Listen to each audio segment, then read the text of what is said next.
우리 귀하신 정한영 담임 목사님의 초대로 또 이렇게 아름다운 교회에서 또 귀한 분들과 말씀을 나누게 되어서 참으로 감사합니다. 아침 일찍 오는데 맑은 가을 하늘도 또 이곳 주위의 풍경도 또 교회도 고향교회 온 것처럼 아주 편안하고 따뜻한 느낌이 들어서 좋았습니다. 오늘 주일이 참 굉장히 분주한 명절 아침 주일인데 아침 일찍부터 나오셔서 안내하시는 우리 장로님, 또 우리 열심으로 또 준비하신 찬양대, 또 여러 도우시는 성도님들 뵈면서 제가 깊이 알지는 못하지만 참 이 귀한 교회는 참 잘될 교회구나, 하나님 축복하실 교회구나라는 마음에 감동이 들었습니다.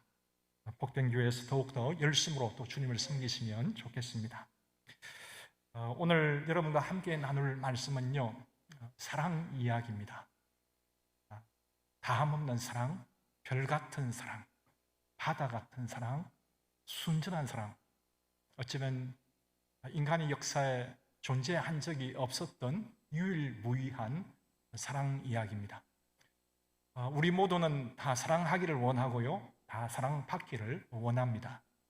특별히 어두운 영혼의 밤을 지날 때 그 누군가 나를 사랑해주는 그런 어떤 사람이 있다는 것은 대단히 큰 위로와 또 힘이 되죠. 제 생에 언제 누군가를 가장 뜨겁게 사랑했는가 생각해 봤더니 아마 많은 분들이 그러시겠습니다만은 제가 연애할 때 집사람 만나서 결혼 전에 그래도 좀 뜨겁게, 소위 좀 순수하게 그래도 사랑했던 것 같아요. 제가 집사람 만나서 결혼하기 전에 한 번은 집사람이 제게 그렇게 물은 적이 있습니다. 굉장히 당혹스러운 사건이었는데 한 번은 집사람이 제게 그렇게 묻더라고요. 참고로 여러분, 목사님들도 연애할 때는요, 호칭이 오빠 이렇게 얘기해 줍니다. 집사람이 제게 이렇게 묻더라고요. 오빠는 예쁜 여자가 좋아? 착한 여자가 좋아? 여러분 어떻게 대답하셔야 돼요? 여러분, 예쁜 여자가 좋으세요? 착한 여자가 좋으세요? 착한 여자. 우리 자매님 신앙이 좋으시네. 착한 여자. 못생겨도 상관없어요? 남자가? 참 어렵더라고요. 그때 제가 막 목사 안수를 막 받았을 때인데 예쁜 여자가 좋아요 라고 말하려니까 좀 목사가 좀 속물스러워 보일 것 같고요. 그렇다고 착한 여자가 좋아 라고 그러려니까 좀 솔직하지 못하는 생각이 좀 들었어요. 그래서 고민하다가 제 집사람 이름이 이미경인데 제가 그렇게 대답했습니다. 미경아, 예쁜 여자가 착한 여자야. 일주일 동안 연락이 안 되더라고요. 참 여자의 질문에 남정이 있구나라는 생각을 그때 하게 되었습니다. 혹시 여러분 요즘 떠도는 이야기 중에 그런 이야기 아시는지 모르겠습니다. 시어머니와 젊은 며느리 이야기인데요. 이런 명절을 맞이해서 명절날 며느리와 시어머니가 문자를 주고받았다고 합니다. 그런데 이 며느리가 시댁에 가서 이제 인사할 생각을 하지 않고 아마 해외여행을 갈 계획을 세웠었나 봅니다. 그래서 그 시어머니에게 이렇게 편지를 썼다고 합니다. 어머님, 아버님 보세요. 우리는 어머님, 아버님의 기쁨조가 아니에요. 나이 들면 외로워야 당연하죠. 자식, 손자, 며느리한테 인생의 위안이나 기쁨을 구하려 하지 마시고 친구들이랑 달래시거나 취미생활로 달래세요. 그리고 전화를 몇 개월에 한 번을 하든 1년에 한 번을 하든 영영하지 않아도 그것이 뭐가 그리 중요해요. 그것 가지고 애들 아빠 좀 그만 괴롭히세요. 그리고 이번 명절에 애들 데리고 하와이로 여행 가니까 내려가지 못해요. 그렇게 아시고 10만 원 어머니 통장으로 입금해 놓았으니 찾아 쓰세요. 그리고 이 편지를 받은 이 시어머니가 이렇게 답장을 썼다고 합니다.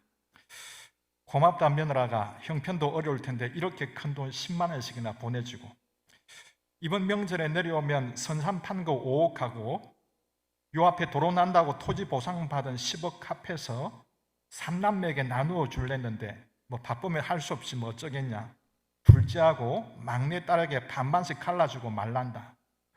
내가 살면 얼마나 더 살겠냐, 여행이나 잘 다녀오라. 그러자 놀란 이 며느리가 급하게 시어머니에게 다시 장문의 문자를 보냈다고 합니다. 헉, 어머니, 친정 부모님한테 보낸 메시지가 잘못 갔네요. 친정에는 하와이에 간다고 말하고 명절 연휴 내내 시댁에 있으려고 했는데요. 어머님 좋아하신 육포 잔뜩 사가지고 내려갈게요. 항상 딸처럼 아껴주셔서 감사해요. 주신, 오늘은 왠지 어머님께 엄마라고 부르고 싶네요. 엄마 사랑해요. 하트 뿅뿅뿅. 대체로요, 우리 사랑이 대강 좀 이런 것 같아요. 우리가 그 무언가를 참 사랑한다고 할 때에 참 순수하게 그 무언가를 좋아하고 사랑하는데, 곰곰이 생각해 보면 거기엔 조건과 이유가 있는 것 같습니다. 예쁘니까 사랑하고요, 착하니까 좋아하는 거예요. 잘생겼으니까, 능력 있으니까, 나에게 잘해주니까 사랑하는 경우가 많죠. 곰곰이 생각해 보면 우리의 사랑은 참 순수한 것 같던데 그 무언가 완전치 못한 결핍이 있는 것 같습니다. 아마 이 땅에 존재하는 거의 모든 사랑이 다 그런 것 같습니다. 그런데 오늘 성경 말씀에는요, 결코 우리가 이 땅에서 경험할 수 없는, 본 적도 들은 적도 없는 기이하고 놀라운 사랑 이야기가 기록되어져 있습니다. 성경에 많은 말씀들이 있지만 저는 우리가 함께 읽었던 이 로마서 5장 8절이야말로 우리를 향하신 그 하나님의 사랑이 어떤 것인지 가장 섬세하고 명확하게 기록하고 있는 말씀이 아닌가라고 생각합니다. 다함 없는 사랑, 순수한 사랑, 지순한 사랑, 바다 같은 사랑, 별 같은 사랑, 바로 우리를 향한 그 사랑의 말씀이 그 단 한 절에 명명백백하게 기록되어 있습니다. 그렇다면 우리를 향하신 그 하나님의 사랑은 도대체 무엇이 다를까요? 좀 전에 우리가 찬양하고 예배했던 것처럼 우리를 향하신 그 하나님의 사랑은 도대체 무엇이 다르길래 우리는 그분의 사랑을 노래하고 감격할까요? 오늘 우리 로마서 5장 8절 말씀을 우리 한번 같이 합독하겠습니다. 로마서 5장 8절입니다. 우리 합독하겠습니다. 우리가 아직 죄인 되었을 때 그리스도께서 우리를 위하여 죽으심으로 하나님께서 우리에 대한 자기의 사랑을 확정하셨느니라. 아멘. 그럼 이 말씀을 좀 유심히 보시면요, 하나님께서 우리를 사랑하신 때가 언제입니까? 우리가 잘 나갈 때인가요? 우리가 마을 사람들의 칭찬과 박수를 받을 때인가요? 아니면 우리가 대단한 일을 했을 바로 그때인가요? 오늘 성경 말씀에 보시면 하나님께서 우리를 사랑하신 그때는요, 우리가 아직 죄인 되었을 바로 그때에 우리를 사랑하셨다라고 말씀합니다. 우리가 잘 나갈 때가 아니에요. 우리가 시험에 합격할 때가 아니에요. 우리가 큰 대기업에 취업했을 때가 아니에요. 우리가 1등 했을 때가 아니에요. 우리가 이 마을에서 부자로 성공했을 때가 아니에요. 사람들의 칭송을 받을 때가 아니에요. 우리가 아직 죄인 되었을 그때에, 우리가 시궁창의 삶을 살 바로 그때에, 우리가 실패자의 삶을 살 바로 그때에, 모든 사람들이 우리를 떠나간 바로 홀로 남은 그때에, 사람들의 멸시와 사람들의 외면을 받던 바로 그때에 그리스도께서 우리를 위하여 죽으셨다라고 말씀합니다. 이 짧은 말씀은 우리에게 얼마나 소망이 되는지 모릅니다. 제가 목회할 때 우리 교회 한 분 집사님이 계셨는데 가게를 여시게 되셨어요. 집사님이 열심으로 가게를 운영하셔서 초기엔 가게가 대단히 잘 됐어요. 그런데 1, 2년 지나면서 가게가 서서히 기울기 시작하더니 대단히 가게가 어렵다라는 소식을 들었습니다.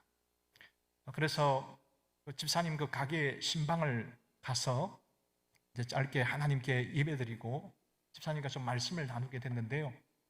아직 그 집사님 말씀 제가 잊을 수가 없어요. 우리 집사님이 저에게 그러시더라고요.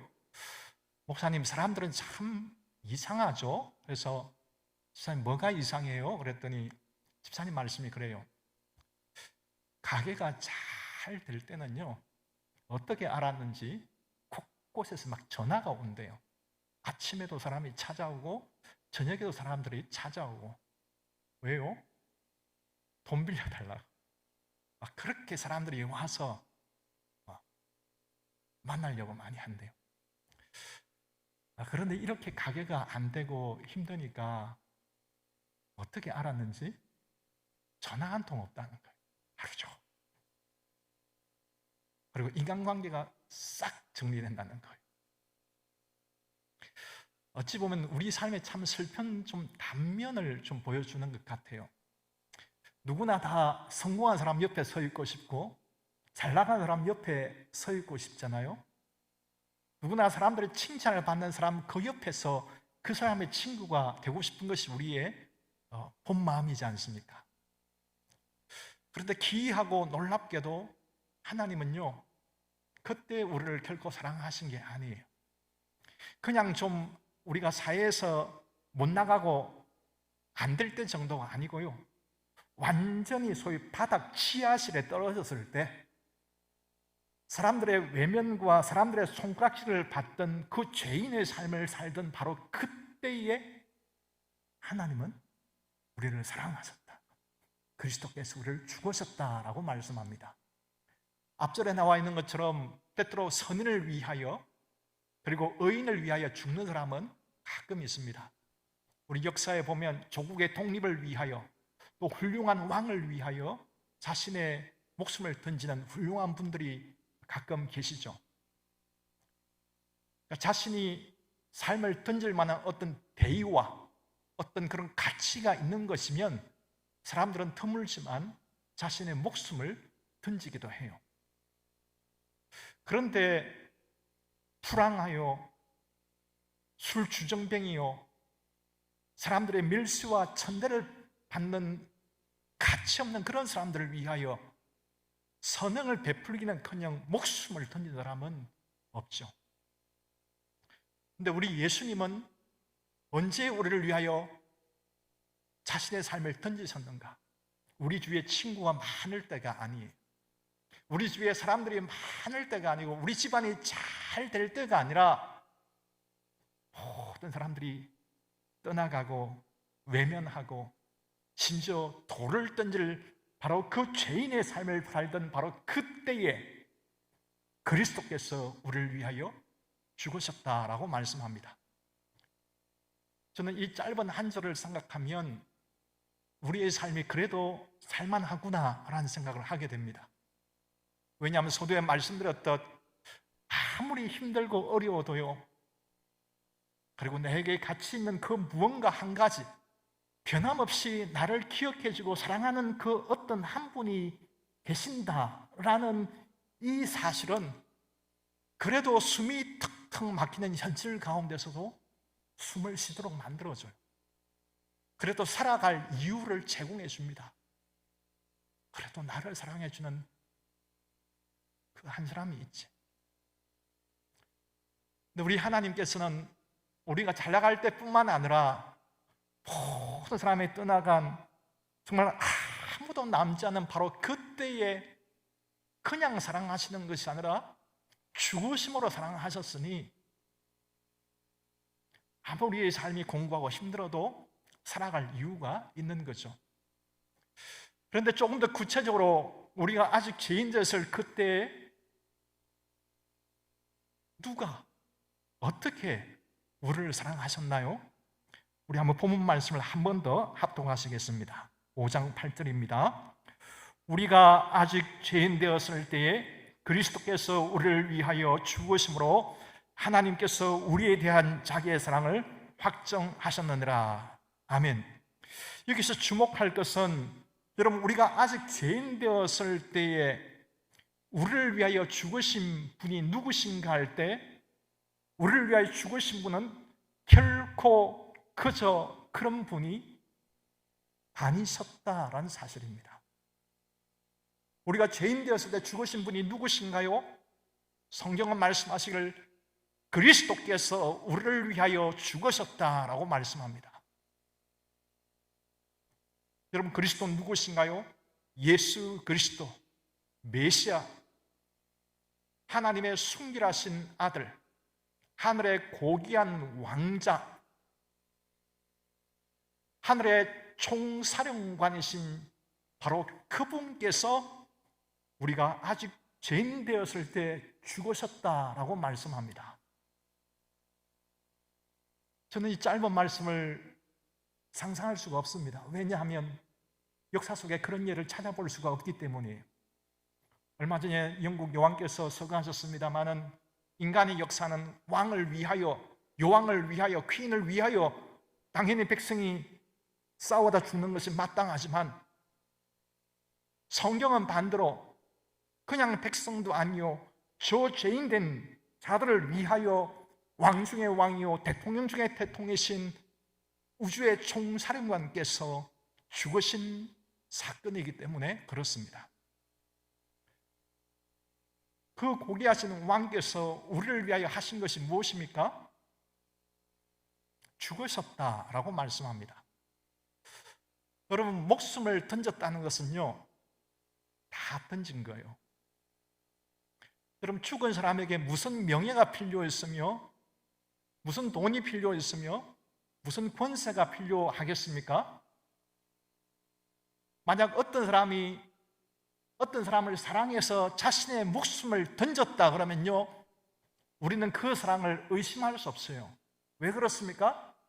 정말 자신의 모든 것을 다 던져서 사랑했기 때문이에요. 그런데 우리가 아직 죄인 되었을 때 그분께서는 그냥 사랑하신 것이 아니라 그리스도께서 우리를 위하여 죽으셨다라고 말씀합니다. 만약 제가 하나님이며 제가 예수님이었다면 천지의 주에 되신 그분께서는 우리를 구하기 위하여 천평의 땅을 주고 매덕을 주는 것이 훨씬 더 쉬운 일이었을 거예요. 그렇지 않습니까?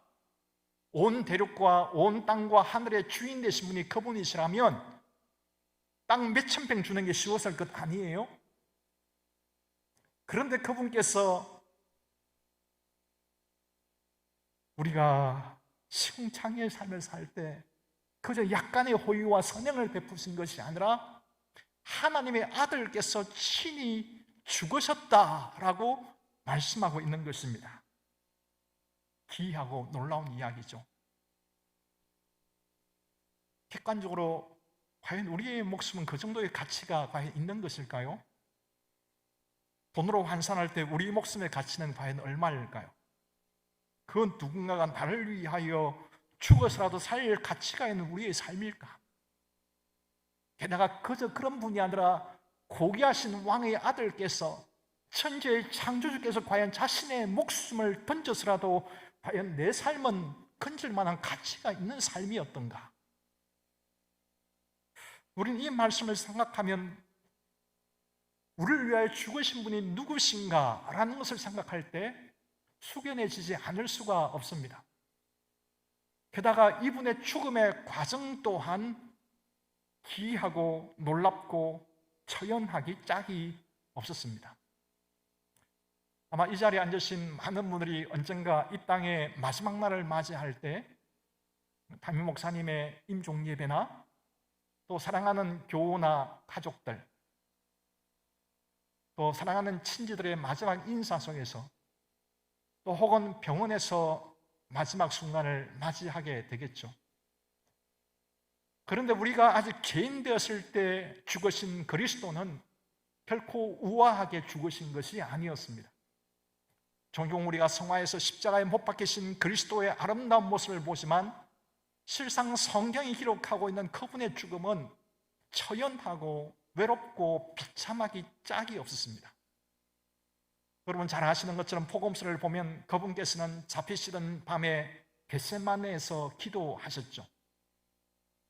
얼마나 자신의 모든 운명을 걸고 하나님께 간절히 기도했든지 성경은 땀방울이 핏방울이 되듯 그렇게 주님이 기도하셨다라고 말씀합니다. 우리말로 한다면 정말 눈물, 콧물 다 쏟으면서 자신의 진액을 쏟아 하나님께 기도했던 것입니다. 아마 주님은 이 기도점에 이미 기진맥진해지셨을 거예요. 그 밤 체포되신 이후에 거의 6번에 이르는 불법적인 재판장에 이리저리 끌려다니시면서 그 밤에 재판을 받았었습니다. 그 재판의 과정은요, 사람으로서는 도저히 감내하기 힘든 재판의 과정이었어요. 예수님은 이 재판의 과정 속에서 쉽게 말해서 아주 몹쓸 인간, 죄인 중에 죄인으로 낙인 찍히게 되었습니다. 그럼 십자가라는 그 처참한 체형을 여러분 아무 죄수에게 행하지 않잖아요. 정말 나쁜 죄인, 정말 흉악범에게 행하는 처벌이 십자가의 처벌인데, 우리 예수님이 그 죽음을 당하셨다는 것은 인간으로도 완전히 인격이 완전히 사형 선고를 받은 거예요. 우리 주님은 재판의 과정 속에서 거짓 증거와 거짓 증인들에 의해서 하나님을 모욕한 자, 신성을 모독한 아주 불경한 자로 낙인 찍히게 되어졌고, 로마 당국에 의해서는 세상을 소란케 하는 사상범, 불순한 사상범으로 낙인 찍혀서 죽게 되어졌습니다. 우리가 알던 우리 주님께서 특별히 3년의 공생에 동안 하신 것은 무엇입니까? 그분은 하나님 나라를 선포하셨으며 가난하고 약한 자들을 돌보셨으며 죽어가는 병든 자들을 고치신 것, 그것이 우리의 사랑스러운 주님께서 하신 그 모든 전부였습니다. 그러나 그 고귀하신 하나님께서 하신 그 모든 인생의 전부가 부인당하기에 이르렀습니다. 한마디로 인격 살인을 당하신 것이죠. 드물지만 우리가 가끔씩 그런 경험이 있지 않습니까? 나는 그런 말을 한 적이 없는데, 나는 그런 일을 한 적이 없는데 말이 왜곡되고 과장되어서 막 이리저리 부풀려져서 소문이 되어져서 힘든 날들이 있잖아요. 굉장히 속상한 날이죠. 그런데 이 고귀하신 주님의 모든 사역이 그 불법적인 재판에 의해서 불경한 것이요, 아주 위험한 정치적인 활동으로 낙인 찍히게 되었습니다. 얼마나 주님께서 마음으로 정신으로 외롭고 힘들었을까. 그런데 이 죽음의 과정은 그뿐만이 아닙니다. 그 재판의 과정 속에서 성경을 보면 주님은 여러 번 무서운 매질을 당하셨고요, 구타를 당하셨고요, 여러 번 뺨을 맞았어요. 혹시 여러분 뺨 맞아 보신 적 있으신가요? 저는 중학교 2학년 때 한번 맞아봤어요. 수학 문제 그거 하나 못 풀었다고. 지금 수십 년이 지났는데도 아직 기억에 좀 남는 거 보면 썩 유쾌한 기억은 아니죠. 그런데 이 고귀하신 하늘의 왕자께서 이 흉악한 죄인들에게 완전한 인격 살인과 인격 매장을 당하시고 따귀를 맞으시는 이 지옥스러운 순간들을 주님은 통과하셨어요.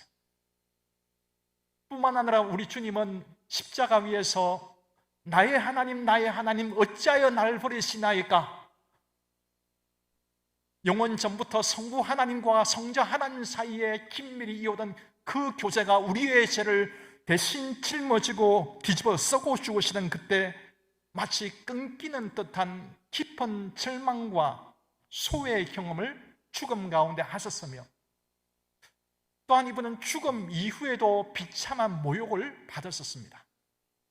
요한복음의 기록에 따르면 로마 군병들은 예수님께서 죽으신 이후에 우리 예수님의 겉옷뿐만 아니라 속옷까지도 취하였다라고 성경은 기록하고 있습니다. 여러분 상상해 보십시오. 그저 그렇게 우리를 위해 죽으신 것이 아니라 이 하늘의 고귀하고 숭배하신 왕께서는 말 그대로 십자가에서 만신창이가 대신체로 비참하게 그렇게 죽임을 당하셨던 것입니다. 그것이 우리가 죄인 되었을 때 그리스도께서 행하신 일입니다. 그런데 이 하나님의 아들의 놀라운 점은 그 주님은 이러한 모욕들을 피하실 수 있고 이러한 굴욕들을 거절하실 수 있고 자기를 멸하는 자들을 멸하실 수 있는 권능이 있는 분이셨다는 사실입니다. 여러분, 우리 주님은 어떤 분이신가요?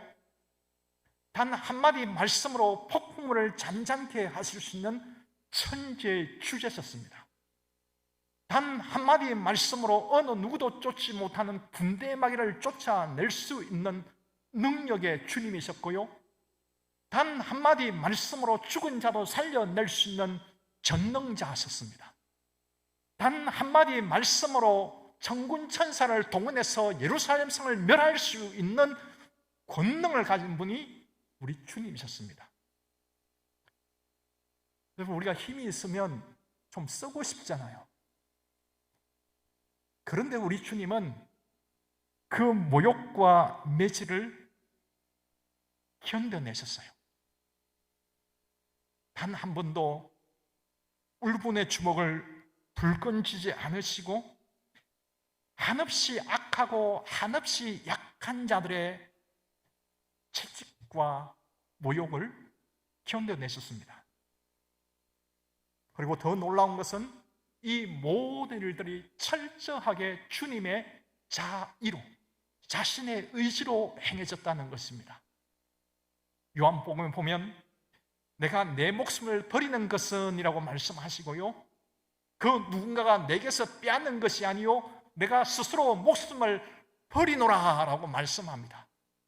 이 모든 일들이 철저하게 주님의 계획에 의하여, 주님의 의지에 의하여 우리를 구하시기로 작정하신 그분께서 마음으로 행하시고 견뎌내신 그 모든 것이라는 것입니다.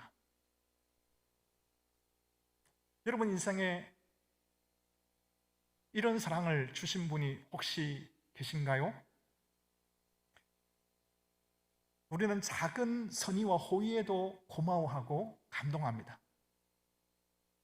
그런데 제가 회개할 것은 이 주님의 십자가와 섬김이 너무나도 익숙해지다 보니 이 주님의 사랑을 찬양하지만 무덤덤해지는 우리 자신을 볼 때 우리는 경계해야 되고 회개해야 할 것입니다. 그런데 우리 주님의 가장 놀라운 사랑의 한 부분이 아직 소개되지 않았습니다. 그것은 우리가 죄인 되었을 때 행하신 그분의 사랑이 철저하게 일방적이며 무조건적으로 행해졌다는 것입니다. 여러분, 우리가 어떤 사랑을 베풀 때 보통은 사랑할 만하기 때문에 베푸는 경우가 많다고 말씀드렸죠. 또 심지어 그런 경우를 할지라도 대부분 약간의 호의와 선행으로 끝나기 마련이에요. 우리의 목숨을 던지진 않죠. 근데 우리 주님은 일방적인 방식으로 자신의 삶을 생명이신 그분께서 죽음으로 던지셨어요. 도저히 상상할 수 없는 일이죠. 이런 일이 세상에 어디에 있어요? 어떤 한 총각이 어떤 여인을 10년 동안 짝사랑했다 그래요. 마음으로 그 사랑을 깊이 간직했다가 어느 날 용기를 내어서 그 여인에게 찾아가서 프로포즈를 하게 이르렀습니다. 다행히도 그 여인이 그 총각의 마음을 받아주었어요. 그런데 이 여인이 하는 이야기가 이래요. 당신이 나를 정말 사랑한다면 하늘에 저 해를 따주세요. 말이 되지 않잖아요. 이 총각이 너무 그 여인을 사랑했기 때문에 길을 쓰고 하늘로 가서 그 해를 따서 그 여인에게 주었다고 합니다. 그랬더니 이 여인이 말하기를 당신이 정말 나를 사랑하신다면 밤에 달도 따주세요 했다는 거예요. 이 여인이, 이 총각이 죽기 살기로 하늘로 올라가서 그 달을 따서 사랑하는 그 여인의 가슴에 안겨주었다고 합니다. 그랬더니 이 여인이 정말 어처구니 없게 말하기를, 당신이 정말 나를 사랑한다면 당신의 어머니의 심장을 가져다 주세요. 여러분, 말도 되지 않잖아요. 이 총각이 며칠을 고민을 했습니다. 그러다가 이 여인과 살게 될 아름다운 미래를 꿈꾸면서 마침내 어머니의 심장을 꺼내들고 그 여인에게 달려갔다고 합니다.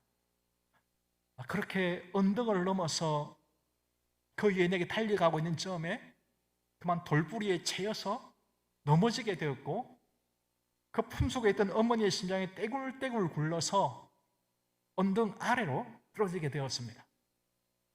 이 청년이 깜짝 놀라서 언덕 아래로 급히 달려가서 흙투성이가 되어 있는 그 어머니의 심장에 묻은 흙들을 털어내고 있는데, 그 어머니의 심장이 이랬다는 거예요. 아들아, 다치지 않았니? 아마 우리가 이 세상에서 경험할 수 있는, 그래도 하나님 사랑을 가장 닮은 모습이 있다면 어머니의 사랑이 아닐까라고 생각합니다. 우리가 명절입니다마는 늙으신 어머니 생각하면 마음에 숙연한 그 무언가가 있지 않습니까? 그런데 이렇게 고귀한 어머니의 사랑이라 할지라도 하나님의 사랑을 능가하지 못합니다. 제가 시골에서 목회할 때 저희 우리 권사님들 보니까 얼마나 사랑이 많으신지 몰라요. 특별히 자녀에 대한 사랑이 특심하시더라고요. 그래서 보면 신방 가면 본인은 허물어져 가는 집에서 그 어두운 방에서 전기불도 아낀다고 불도 안 켜고 지내시면서, 자식이 힘들다 그러면요 막 밭을 팔아서 차도 사주고요, 심지어 아파트도 사주세요. 땅도 주시고요. 그런데요, 한 가지 신기한 것을 더 발견했어요. 그렇게 자식에게 사랑이 특심하신 어르신들인데 남자식들한테는 땅 한 평 안 주세요. 그러니까 우리 어머니들이 왜 그토록 헌신적으로 다 내어주실까요? 내 자식이니까 주시는 거죠. 내 자식이니까. 내가 배앓이 하면서 놓은 그 귀한 자식이니까 주시는 거죠. 그런데 여러분, 성경에 보면요, 우리는 하나님 자식이 아니에요. 우리는 하나님의 이웃도 아니고요, 하나님의 친척도 아니에요. 성경 보면요, 우리는 하나님 밖에 있는 사람, 외인이요 나그네다라고 말씀하세요. 아무 상관없는 사람이었다는 거예요. 에베소서 말씀대로라면 하나님의 진노 아래에 있는 사람, 이사야서 말씀대로라면 지렁이같이 미천한 존재가 하나님을 알기 전에 우리의 신분과 상태였다는 것입니다. 그런데 기이하고 놀랍게도 하나님께서는 나그네요 외인이요 하나님 밖에 있는 죄인된 우리를 위하여 약간의 선행과 땅 열평과 약간의 호의를 베푸신 것이 아니라 자신의 전부를 던지셨어요.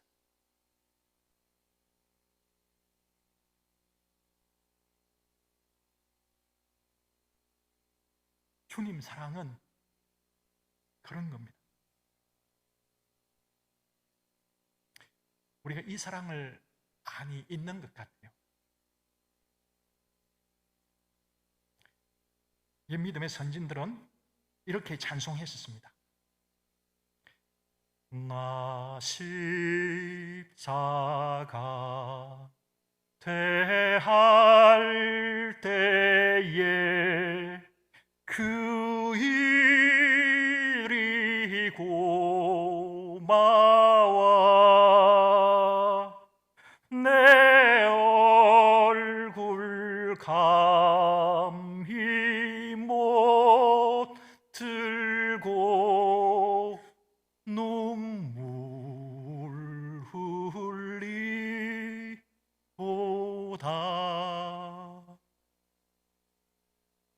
그것이 나를 향하신, 우리를 향하신 하나님 사랑이에요.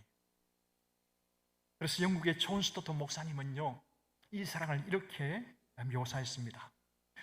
어떠한 숨은 동기에 의해서도 더럽혀지지 않은 단 하나의 순수한 사랑의 행동이 세계의 역사 속에서 이루어졌다. 그것은 바로 그리스도 안에서 자격이 없는 죄인을 위하여 하나님이 십자가 위에서 보여주신 자신을 내어주신 사랑이다. 만약 우리가 사랑의 정의, 사랑이 무엇인지를 알고자 한다면 사전이 아니라 갈보리의 십자가를 보아야 한다. 그런데 이 사랑은요, 더 큰 의미가 있습니다. 이 십자가의 사랑과 도대체 나와 무슨 상관이 있느냐는 것입니다. 우리 한번 본문의 말씀을 한 번 더 합독하겠습니다. 5장 8절입니다. 우리가 아직 죄인 되었을 때에 그리스도께서 우리를 위하여 죽으심으로 하나님께서 우리에 대한 자기의 사랑을 확정하셨느니라. 아멘. 그럼 성경은 뭐라고 말씀합니까? 하나님께서 우리에 대한 자기의 사랑을 확정하셨다라고 말씀합니다. 여기서 여러분, 확정이란 말의 의미는요, 원어적으로 영어로 demonstrate, 증명하다라는 의미입니다. 무슨 말인가? 하나님께서 우리를 사랑하시는지 그리하지 않는지 어떻게 하는가? 우리가 아직 죄인 되었을 바로 그때에 그리스도께서 우리를 위하여 죽으심으로 하나님께서는 우리를 향하여 당신의 사랑을 증명하셨다는 것입니다. 하나님께서 우리를 어떻게 사랑하냐고? 십자가를 바라봐. 그것이 바로 하나님의 대답입니다. 우리가 신앙생활 할 때 여러분, 그런 경우가 아주 가끔 있지 않습니까? 하나님, 저를 사랑하기는 하시는 거예요? 하나님, 저를 돌아보기는 돌아보시는 거예요? 오랜 동안 기도하고 쓰라린 가슴으로 기다렸는데 그 문제가 해결되기는커녕 점점 악화되는 것처럼 느껴질 때, 힘들고 어려운 성도님을 위하여 함께 기도했는데 상황이 호전되기는커녕 점점 나빠지는 것처럼 느껴질 때, 열심히 노력했는데 뭔지 모르게 잘 안 되는 것처럼 느껴질 때, 우리 마음에 그런 생각이 들 수가 있잖아요. 하나님, 저 사랑하기는 하시는 거예요? 저희 가정을 돌보시기는 하시는 거예요? 이런 생각 들 때가 있잖아요. 근데 그때 우리 하나님 분명히 이렇게 말씀하실 겁니다. 십자가를 봐. 십자가를 봐. 내가 너를 어떻게 사랑하냐고? 내가 너를 사랑하기는 하냐고? 십자가를 봐. 십자가를. 우리는 우리의 삶에 일어나는 그 모든 사건을 다 이해할 수 없습니다. 하나님의 깊으신 경륜과 섭리 가운데 일어나는 일들도 많이 있기 때문이죠. 그러나 우리의 삶에 일어나는 그 모든 일을 다 이해할 수 없다 해도 단 한 가지, 우리는 그리스도의 십자가를 바라볼 때 우리 하나님께서 변함없이 나를 사랑하심을 우리는 확정할 수 있는 것입니다. 이 사랑이야말로 우리의 고단한 삶의 유일한 소망이 되지 않겠습니까? 모든 사랑이 끊어지고 모든 희망들이 다 꺼져버리는 그 순간을 할지라도 결코 끊을 수 없는 우리가 죄인 되었을 때 보여주신 그 사랑이 변함없이 살아있음을 우리가 확정할 수 있다면 우리는 어떠한 순간에도 일어날 수 있는 것이죠. 유럽의 알프스 산맥 한참 아래쪽에 사는 분들은 눅눅하고 그 축축한 공기 때문에 쉽게 면역력이 떨어지고 병에 잘 걸린다고 합니다. 저도 영국 있으면서 영국 날씨가 워낙 비가 많이 오고 또 안개가 많이 끼는 눅눅한 날씨이기 때문에 한국에서 없었던 이 귀 때문에 좀 고생을 몇 개월간 했었는데, 대체로 유럽 날씨가 여름을 빼고는 대단히 좀 눅눅하고 좀 습도가 많은 날씨입니다. 이 알프스 산맥 아래쪽에 사는 분들은요, 그렇게 면역력이 떨어지고 또 이렇게 몸이 약해지면 어떻게 하냐면 알프스 중턱으로 올라간다 그래요.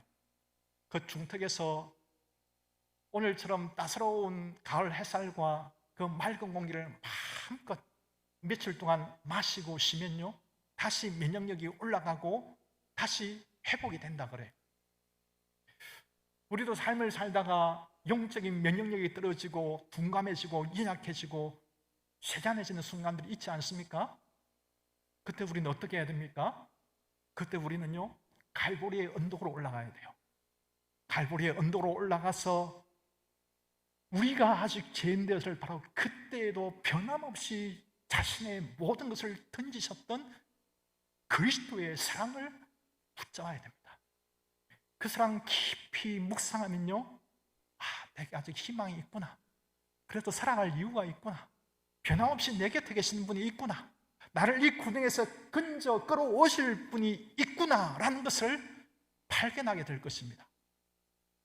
우리 주님은 말씀하시기를 제자들에게 아버지께서 나를 사랑하신 것처럼 내가 너희를 사랑하였으니 너희는 내 사랑 안에 거하라 라고 말씀하셨어요. 너희는 내 사랑 안에 머물러야 해. 너희는 내 사랑 안에 거해야 돼. 세상의 핍박과 질고와 상처와 아픔이 아니라 너희는 내 십자가의 사랑 안으로 들어와서 내 사랑 안에 머물고 거해야 돼. 그 사랑 안에 머물면요, 우리는 어떤 핍박이나 공고나 가난이나 적신이나 기근이나 칼이라 할지라도 우리를 넘어서서 일어설 수 있는 하나님의 그 능력을 공급받게 될 것입니다. 우리 주님은 사도 바울을 통하여 말씀하시기를 그 어떤 환난이나 공고나 핍박이나 기근이나 칼이나 적신이나 하늘이나 높음이나 깊음이나 사망이나 그 어떤 생명이라 할지라도 그 어떤 권세자들이 할지라도 너희를 향하신 그리스도 안에 있는 이 사랑으로부터 끊을 자가 없다라고 말씀하셨습니다. 바라기는 우리를 사랑하신 그 사랑, 우리를 구원하신 그 사랑, 모든 사람이 포기하고 아무도 우리를 찾아오지 않을 때도 기꺼이 그 어둠을 뚫고 찾아오셔서 자신의 그 모든 것을 던지신 그 사랑을 붙드시기 바랍니다. 그때 그 사랑이 여러분을 붙들 것이며 여러분 안에 있는 그 사랑이 여러분의 가족들과 이웃들을 붙들고 살려낼 것입니다. 이 사랑이 충만한 우리 귀한 성도님들 또 귀한 주님의 교회 되시기를 축복하며 축원합니다.